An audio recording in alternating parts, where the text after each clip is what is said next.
The Tom Woods Show, episode 636. Prepare to set fire to the index card of allowable opinion.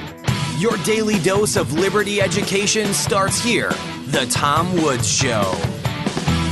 Friends, if you don't have the time of your life aboard the Contra cruise in October 2016, then what can I say? I owe you a Coke.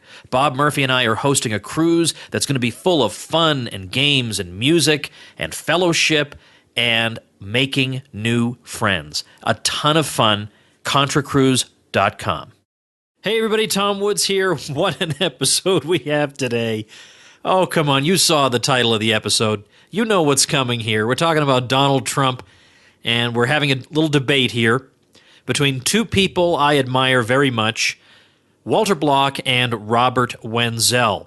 Now, after the debate, I've got a few things I want to tell you before we go off for the weekend. So do not turn off the episode after the debate. I have a few fun things, including the episodes that we're going to be having next week. The topics we're covering are just tremendous, and I can't wait to tell you about them. So don't go away. And I have a few other things to tell you, too. I mean, I got some homework assignments for you over the weekend, so stick around after the debate. Let me introduce these two gentlemen now. Walter Block holds the Harold E. Wirth Eminent Scholar Chair in Economics at Loyola University, New Orleans. He is the author of nearly 500 peer-reviewed journal articles, as well as countless other articles and many books, most famously Defending the Undefendable. You can find out more about Walter and view his unbelievable CV at walterblock.com. Walter will be arguing in the affirmative, the statement being, resolved, Libertarians should support Donald Trump for the Republican nomination for President of the United States. Arguing in the negative is Robert Wenzel. Bob Wenzel is editor and publisher of two websites I could not live without, economicpolicyjournal.com and targetliberty.com. He has 30 years' experience as an analyst on Wall Street. All right, so let's turn to these gentlemen now. Walter Block, welcome to the show. Thanks for having me. It's always a pleasure. And Bob Wenzel, welcome to the show. Hey, Tom. Good to be here. I've just got done telling people that I'm a big fan of both of you guys. I could not live without economicpolicyjournal.com and targetliberty.com. Could not live without. The number of times I check my phone during the day, it would be reduced by at least 40% if those sites weren't around. So there's that. And of course, I very much respect the work Walter has done. So we're all friends here, but we have something important to hash out, and that is the issue of Donald Trump. And the way I have worded the resolution is as follows, and both participants agree to this wording. Resolved, Libertarians should support Donald Trump in his quest for the Republican nomination for President of the United States. So we have Walter Block, who will be arguing in the affirmative, and Robert Wenzel will be arguing in the negative. So we're going to start off with an opening statement from each one. And in the past, for those of you who listen to the show regularly, you know that I've had a strict clock where we've timed people, but we've decided that we're all gentlemen here, so we're just going to go on the honor system and just be reasonable. So, Walter, why don't you take a couple of minutes to explain your position? Let me just start off by saying that not only are we all reasonable, but we have a mutual admiration society, each of the three of us, for the other two, and I'm delighted to be with two of my very good friends. Okay, that didn't count in my time. Okay, go ahead. Starts now. Now we're going to start. Libertarians should support Donald Trump for the Republican nomination. Notice, for the Republican nomination, LFT, Libertarians for Trump, has agreed to disband as soon as the Republicans pick a candidate, whether it's Mr. Trump or any of his two now competitors, or any of the other competitors, like, say, Jeb Bush or Mitt Romney or anyone else. Once they pick someone, LFT is over, because we only favor him for the Republican nomination, and we say nothing about any election in November. Why then do we choose Donald Trump? Because he is the least non-libertarian or the most libertarian. And why do I say that? And it's mainly because of his foreign policy. He is awful on economic policy. He's no better than he should be. He's really bad on personal liberties.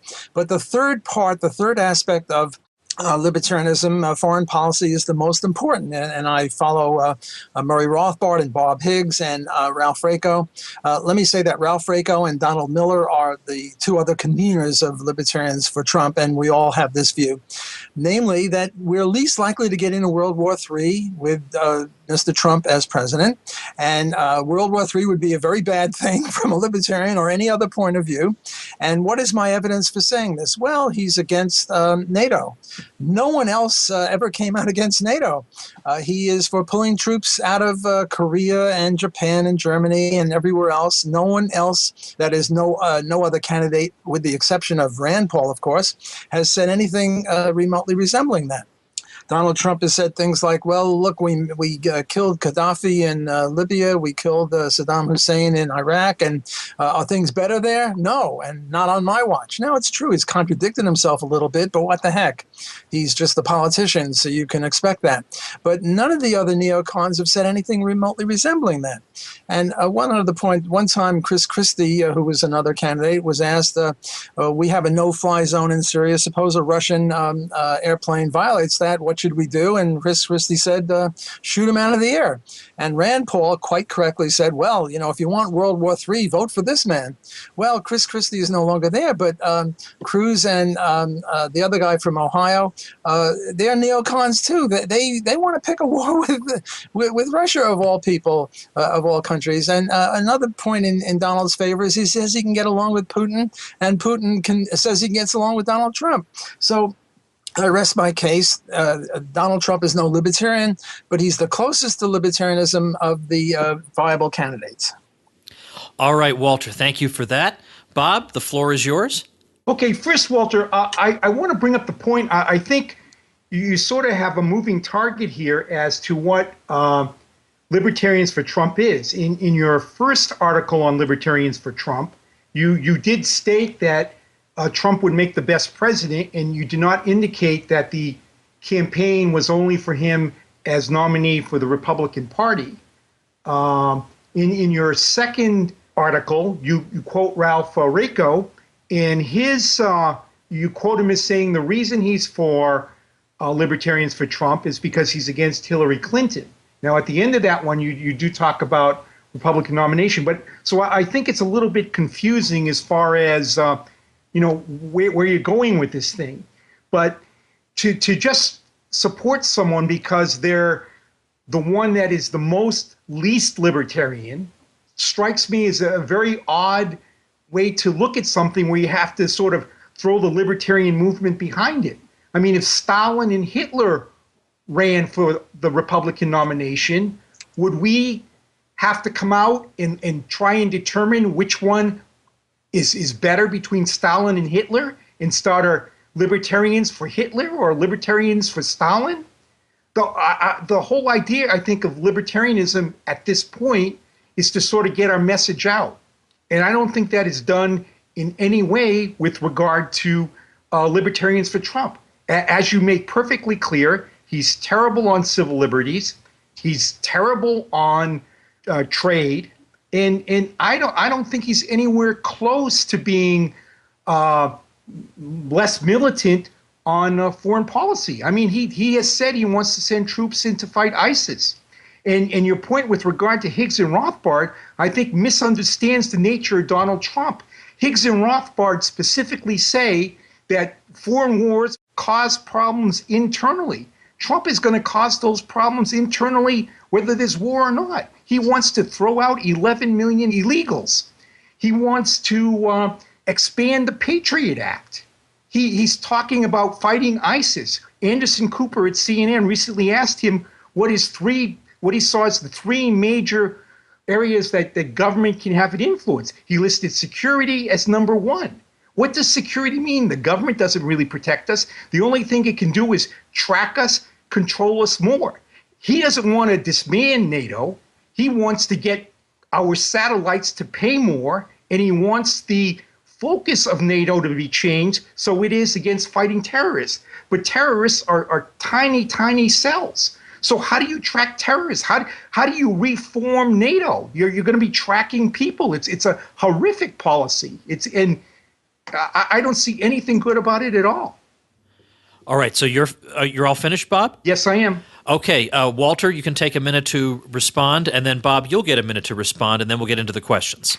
Well, in one of my articles, I said we're slaves, and the master allows us to vote between overseer goody and baddie, and overseer goody will beat the crap out of us once a month, and overseer baddie will beat the crap out of us every hour on the hour, and we all pick goody. It doesn't mean we we support goody; it just means we support him vis-a-vis. Now, Hitler and Stalin is a real close case. I don't know. Probably I'd pick Hitler if I had to, because Stalin killed more people than Hitler. But that's a real close one, and it's hard to judge. But between Kasich, Cruz, and Trump, it's not that close.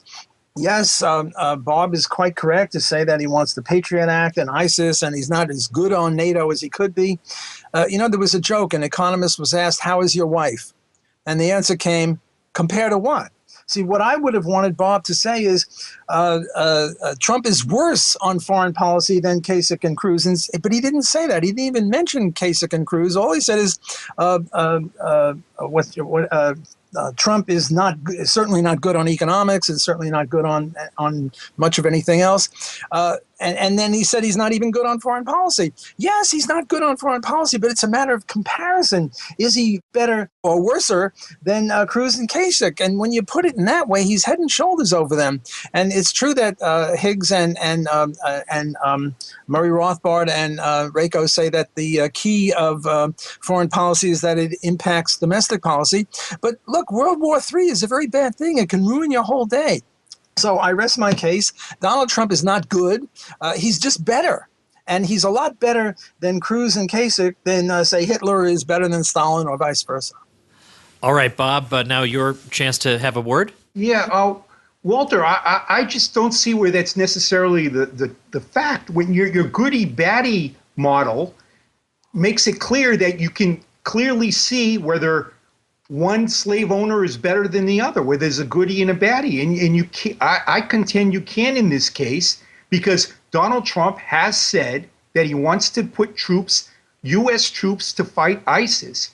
He has also said that he wants to reformulate NATO, which to me sounds like he wants to do more tracking, coordinated tracking between the United States and Europe. It's simply horrific. And it might be better, it might be worse, but I just don't see a clear situation. I don't know how you can be making this evaluation. And am I clear in understanding that you would be forming a Libertarians for Hitler? Well, it sounds a little weird, but if I had to choose between Hitler and Stalin... All right, I don't really want to go down this road if we can avoid it.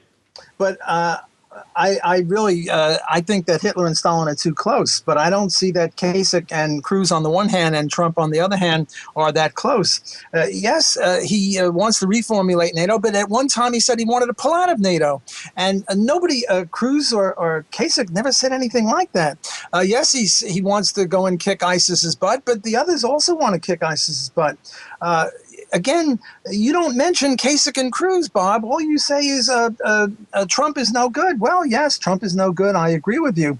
But he's way better than those guys, way better than Hitler or Stalin is better than each other. Those are, it's sort of, they're roughly equal. Whereas Trump is way better than Kasich and Cruz, and you never mention Kasich and Cruz. Yeah, Walter, I can mention Kasich and Cruz. They're terrible, absolutely terrible. I just don't see where you can say that there is such a significant difference between Trump for the better versus Kasich and Cruz. Trump wants to throw 11 million people out of the country and then allow them back in once they're licensed. Libertarians don't want government licenses on people. That's totally insane. It could open up terrorist attacks here in the United States. If he's going to throw out 11 million, there's at least 10,000 yahoos who are not going to like it, and we'll start terrorist attacks here. As far as NATO, he's not attempting to close that down.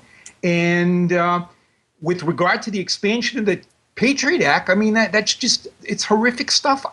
I just don't see where he's better than Cruz and Kasich. He may be better. They're all terrible. And you don't really know what they're going to do until they get into power, but I don't see what the gain is from advocating libertarians for Trump. It's going to confuse people as far as libertarian. When Trump comes to mind, people think he's a guy that wants to throw 11 million people out, that he wants to attack ISIS, and they're going to get a complete misunderstanding of what libertarian is about. So even from a marketing perspective, I think it's as terrible as Libertarians for Hitler. All right, I'm going to jump in now because now it's time for each of you to get the opportunity to ask one pointed question of the other. So there's no weaseling. It's one question. You got to answer it. So Walter, since you're arguing in the affirmative, you get to go first and ask Bob a question. Bob, do you admit that at one time Trump said he wanted to get out of NATO and the other guys never said anything remotely resembling that? He may have said that, but if you listen to what he said, I mean, he misspeaks very often and it's not clear, and he changes his mind.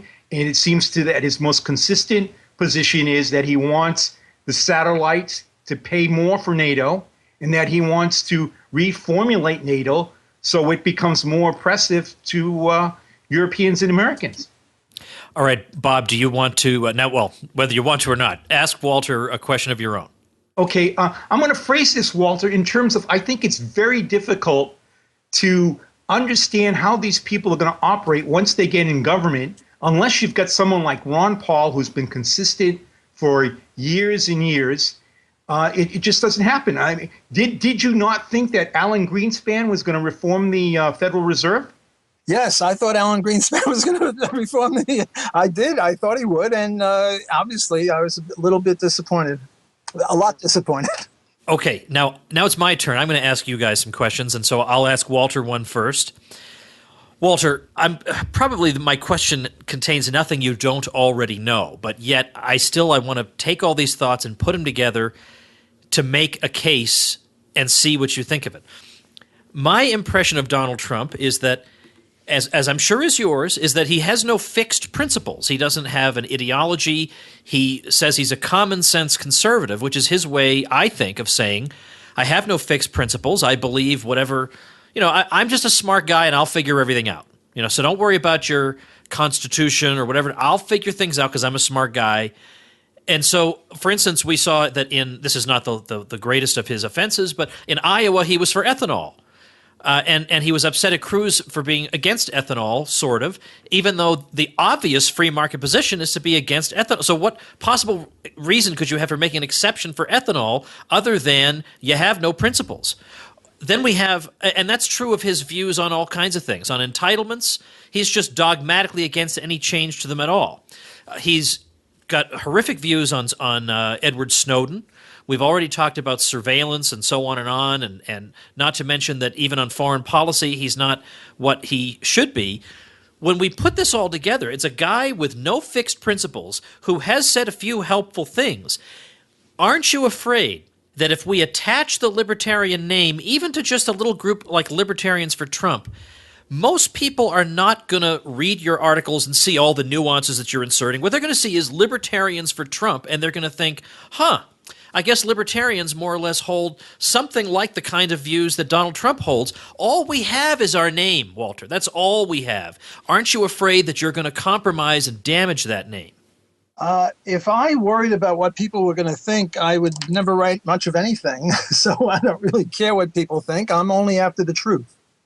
And the truth is that this will be a big boon to libertarianism. People will associate him with peace. Look, I favored my man Barack Obama against McCain in 2008, and I favored my man Barack Obama against Mitt Romney in 2012. Why? Because I thought McCain was going to drop a nuclear bomb on people, and I didn't think Obama would do it. Obama would just kill a few people in weddings, whatever. He's a nasty kind of guy. He's not a great guy, and there are a lot of problems with him, and we all would agree that Obama is no libertarian. But McCain was vicious and horrible, and Mitt Romney was trying to pick a war with China, of all places. I don't see there's any besmirching of libertarianism, and if there were, I don't care, because I'm not trying to promote libertarianism. I'm trying to promote the truth. I'm trying to promote the truth about libertarianism. And if it says that we would prefer Nazis to commies, what the heck? Let the chips fall where they may. I'm not a marketer. But as a matter of marketing, I think this is a good idea. We will now, by the way, I'm also favoring libertarians for Bernie Sanders vis-a-vis Hillary, because I think Bernie Sanders' foreign policy is a lot better than Hillary's. Now, people like Bob are going to say, well, Bernie Sanders isn't a Ron Paulian on foreign policy. Oh, of course he's not. He's not that good. And neither is Trump. But Trump is a lot better. Look, who else says he can get along with Putin? You mentioned the word Putin to any of the neocons, and they start folding the mouth and talking about atom bombs and stuff.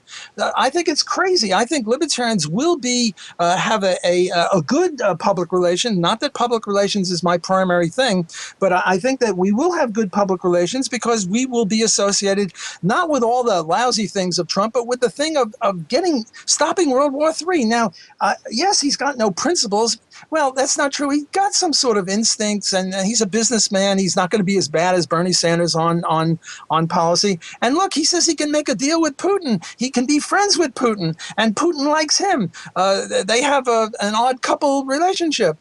No neocon comes anywhere close. You can't tell me that any of the other candidates is good on that. And with regard to Snowden, even Rand Paul wanted Snowden in jail. So, when Trump is bad, yes, and he's very, very bad. But the other guys are just as bad. And when he's good, he's way better than those other guys, both on a libertarian point of view and from the point of view of promoting liberty.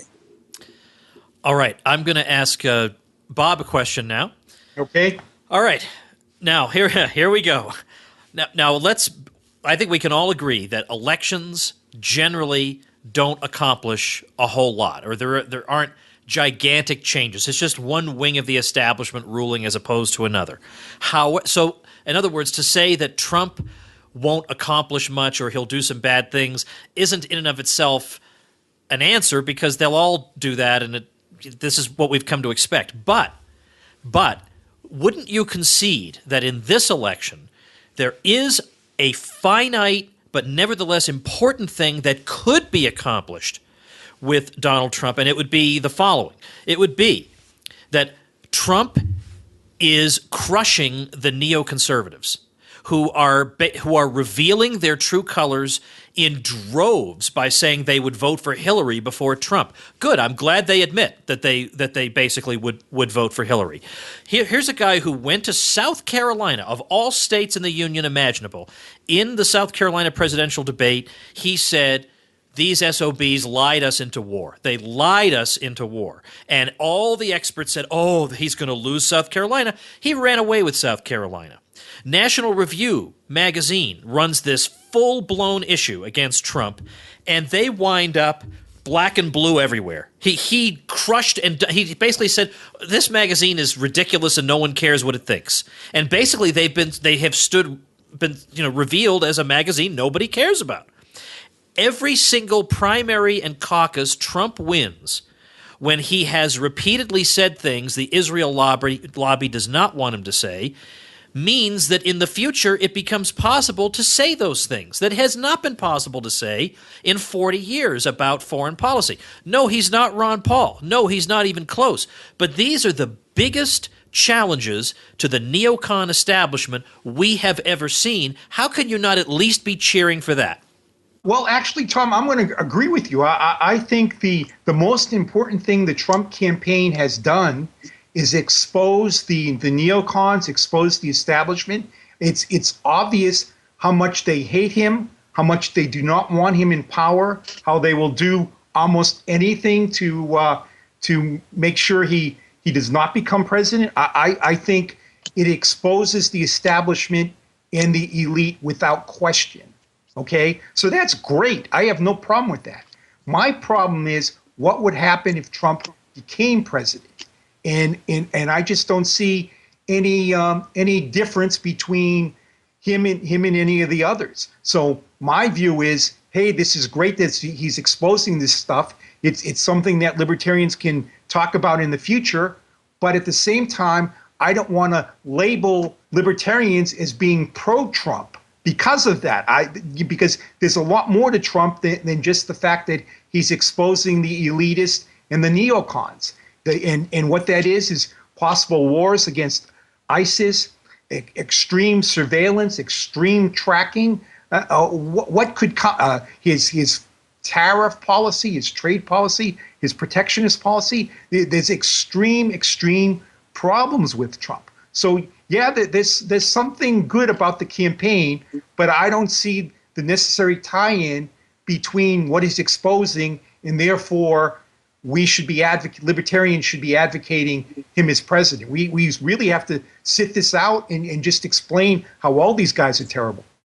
All right. Is there, before we close, I've with a closing statement, I want to know, is there anything that either of you have said that the other one wants to answer? Like, for example, the way either of you answered this most recent question that I've asked. Is there anything either of you would like to say? Then now's the time, Walter. Well, I certainly agree with the two of you, both Tom and Bob, that Trump deserves great credit from a libertarian point of view for exposing and enraging the neocons, who are pure evil, and warmongers and imperialists. And Bob and I agree that Trump deserves credit on that ground. Okay. Are we, Bob? Is there anything you want? I want to make sure everybody gets equal time. So, do you want to jump in? Yeah, it's just I think one of the things with regard to Trump and him saying that past wars were wrong, the attacks in Iraq and stuff like that. I critiqued Rand Paul for his positions on past wars, and that's what I see with Trump here. I mean, he's against past wars, but he's talking about putting troops in ISIS to fight ISIS in the Middle East, and how he wants to reformulate NATO is scary to me. All right, I'm going to give each of you whatever time you want to make a final wrap-up statement, and then we'll call it a day. So, Walter, floor is yours. Well, since I went first, shouldn't I go last? Or Well, I mean, I think the usual Oxford style is that the first guy always goes first. Oh, okay. And I'm copying the Oxford style. Yeah. Okay. So go ahead. If you want to do it differently, get your own podcast. Okay. What do I know about debating format? I want to talk about getting the message out. Libertarians for Trump is sort of like tenants against rent control, or unionists against the minimum wage, or crony capitalists against bailouts, or something like that. It's going to attract attention for libertarians. And libertarians will get a lot of positive publicity from a lot of people, because we are very distinct from the right wing. A lot of people associate us with the right wing. They think we're some sort of branch of conservatives. And this is a good way to distinguish ourselves, because conservatives are warmongers to a greater degree than are liberals. Another thing that we forgot to mention about Trump, since we're talking about Trump, and that is political correctness. He is magnificent on political correctness. None of the other people dare say anything like that, and I'm the only one of the three that is on a university, so I have a special a special appreciation for non-political correctness, because political correctness is enveloping us. I mean, we have what do you call it? Warnings, whistle-blowing warnings, and safe spaces, and microaggressions, and all that stuff. Trump is like a breath of fresh air, and I think it's unfair to say he has no principles. He's got some sort of inchoate principles. He's learning stuff. Look, even what's his name? Gary Johnson came out and said that the baker must bake a cake for the Jewish baker must bake a cake for Nazis, or what was it? The baker or the florist had to pay $130,000 to this gay couple that they discriminated against. So even Gary Johnson is misunderstanding libertarianism. So I think it's harsh to insist that Trump be a libertarian. He's not a libertarian. And also, what can we expect when Trump comes in? Well, the president doesn't have much power on economics. He's got to get the Congress to go along. But he's got power on one thing, and that is foreign policy.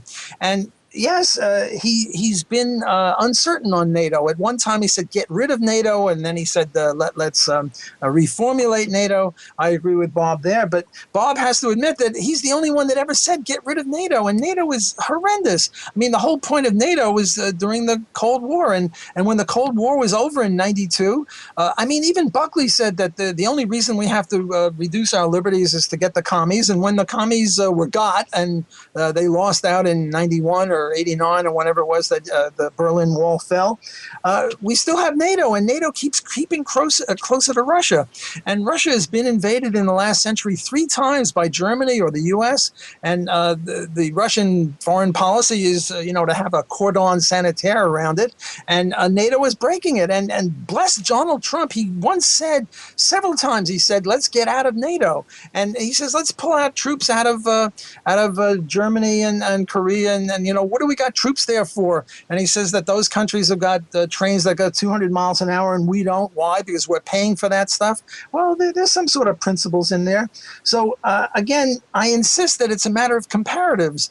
And Tom, based on the question that you asked Bob, I thought it was magnificent. I'll have to ask you, do you want to join LFT? Do you want to join Libertarians for Trump? Because I thought the way you put it was really magnificent.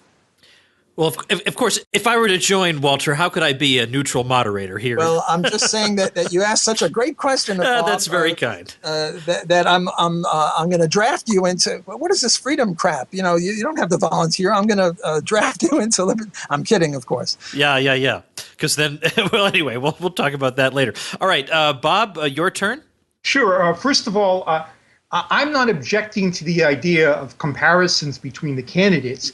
My view is simply that I don't think we can tell to any degree of certainty at all which one of these characters would be better, which one can be worse. Trump seems to be able to rally crowds. That, to me, is always dangerous. I want a leader that people are bored about and he can't rally anyone anywhere. That just seems to me extremely, extremely dangerous. And I look at what's going on. His ideas now with regard to NATO seem to be going in a direction that would be much worse than the current NATO. It would. I mean, we have troops out there, so they sleep in barracks and they eat at a cafeteria, and they're for the most part not shooting anyone. I guess they're in Afghanistan a little bit, but they're not shooting in Europe. And he would turn that into a surveillance state. How else are you going to fight these terrorists from a government perspective? So I think that's extremely, extremely dangerous. By the way, with regard to Putin, he did back away a little bit on Putin in his Washington Post interview. I know it's tough to keep up with Donald because he does jump around, but he's sort of hinting that he is a strong man. So that's a change in Donald's position there. As far as political correctness, yeah, I agree. He's great as far as political correctness is concerned. But on my value scale, much more important is the oppression and the government surveillance and government watching. And I can see that expanding under Trump, especially given the people he appears to be surrounding himself with. Jeff Sessions, Chris Christie, Rudy Giuliani. These are all government-obsessed people, controlled people, and I think it's dangerous. So, yeah, political correctness is great, but if I had to rank things I would look for in a president, it would be someone that was clear about pulling troops out of the rest of the world, who was clear about not wanting to fight ISIS or anyone else anywhere, who was clear on free markets, and political correctness would come in third or fourth. But on the top things, I don't see any clear reason that he's better, and I see him having the potential to be a lot worse and having libertarianism linked with him, and I just think it's dangerous. Let me ask Bob just one quick question. I'm sure you can give me a one-word answer. Bob, suppose I held a gun at your head and I said, you have to pick the Republican candidate for president, and it's got to be either Kasich, Cruz, or Trump. Who would you pick? I can't answer that with one word because it would not explain why I would give my position. But because my position is that it is unclear how bad any of them would be. Kasich is a severe warmonger when he talks, but I don't think Trump is much better. The fact that Kasich bores people to death and can't draw crowds anywhere, I would choose Kasich versus Trump, who seems to have an ability to gain a huge group of mass of the population, and that's always a warning sign to me when it's not in the direction of liberty. Okay, so you gave a one-word answer, Kasich. Thanks. I'm glad you acknowledged that. All right. Well, listen, we're gonna call it a day. I'm gonna ask each of these gentlemen off the air, or just when we're all done, if you wouldn't mind emailing me a link or two to something you've written on the subject, because I'd like to have something written that I can link people to on the show notes page if they'd like to. I mean, Bob, I could just link them to your whole site, basically. Yeah. But if there's one particular thing that you're especially happy with, then make sure and email it to me, and I'll put it up. And the show notes page will be tomwoods.com/636. Gentlemen, thanks for your time today. We really appreciate it. Thank you, Tom. Walter, always a pleasure. Thank you, Tom. Bob, always a pleasure. All right, a bunch of fun things to tell you about here as we wrap up for today. The first one is our old friend. Well, he's my old friend. I don't know if you guys know him. But Bharat Chandrasekhar has a brand new website I want to tell you about. Instead of We the People, it's itheperson.com. How about that? itheperson.com is a neat site that keeps up with current events and issues from a libertarian perspective, and he plans to have a focus on informing people about libertarian candidates running for office, not necessarily with the Libertarian Party, but they could be. He's got some good analysis of recent debates among the Libertarian Party candidates. It's a neat site, and he's a really smart guy. So I recommend you check out itheperson.com. Very clever site. If you'd like to get a shout out for your not yet created website or blog, check out tomwoods.com/publicity to find out how to do that, and plus how to get free WordPress tutorials to help you be a master blogger in no time at all. So tomwoods.com/publicity. What else am I going to tell you about? Oh my goodness, what is coming up next week? Oh my goodness, this is just fantastic stuff. I got Eugene Yelchin coming on. We're going to talk about life in Stalinist Russia. Fantastic. Sam Bostaff has a new book on Andrew Carnegie, which a guy I believe is unjustly maligned, so we'll have fun there. Ryan McMakin from the Mises Institute. We're going to talk about job growth and standard of living and where the trends really are right now. A young entrepreneur will join us, Derek McGill. And then Peter Wallison returns to the show to talk about the claim that the financial crisis was caused by the so-called repeal of Glass-Steagall or the Commodity Futures Modernization Act. These are the last gasps of desperation on the part of the interventionists to try to claim that deregulation caused the financial crisis. We're going to smack that down really, really hard next week on the show. Finally, don't forget, I am going to be at the late night version of the next Tuesday, April 12th, the webinar with T. Harv Eker. I'm going to be he's doing 4 webinars in one day. I'm going to be at the last one, because I'm busy during the day, but at the end of the day, I am ready to go. T. Harv Eker was our guest for episode 635, and he's a multimillionaire entrepreneur who is very plain-spoken and will tell you if you're just being a lazy bum. And he's going to talk about how he went from zero to multimillionaire and what lessons he learned and what business principles have guided him. I am definitely going to be there, and I hope you'll join me. And to join me, just go to tomwoods.com/Harv.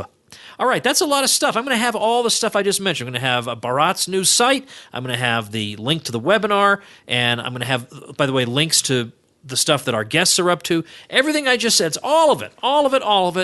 The hub, the pivot point for all of this will be tomwoods.com/636. That's the number you have to remember. 636 will have everything I just talked about. What great episodes we have coming up.